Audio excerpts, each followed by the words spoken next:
Hey guys, just want to check in here and I just want to let you know that I just released a podcast on Apple Podcast, on Spotify, on Spreaker, and it's all about the WWE Evolution, this incessant advertising of WWE Evolution, and it's all about, for the most part, about my reaction to it and WWE's really just heavy-handed, market-driven PR corporate garbage that is WWE Evolution. And I should probably not be so harsh because I am all for the women being in WWE and I'm happy for them. They have done an awesome job of really progressing the women and how they're presented on WWE TV. What I have a problem with, and then just kind of summing up my podcast, although you should take a listen because it is one of my more passionate and very controversial, shall we say, podcast that I've had in quite a while. And I'm not just doing that to get you to click on it. I really do believe that.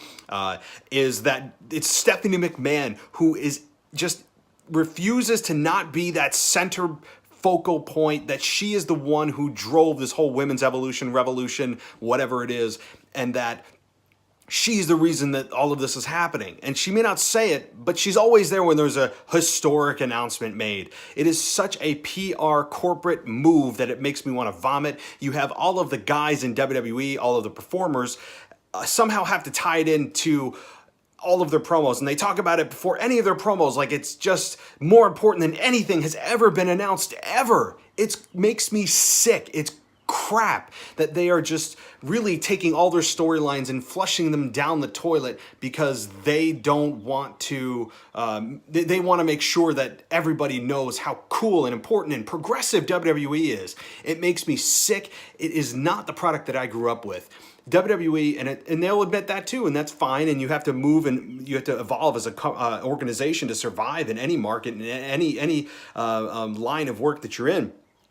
But WWE has had a history of now being like this, and they sacrifice their storylines, they sacrifice everything to make sure that all of the public knows that they are this progressive, overly sensitive company that now is more focused on the perception of them than what actually makes them successful. So it's like watching something that I want to be detached from reality, and WWE still is bound by these rules of reality when in fact it should be the opposite.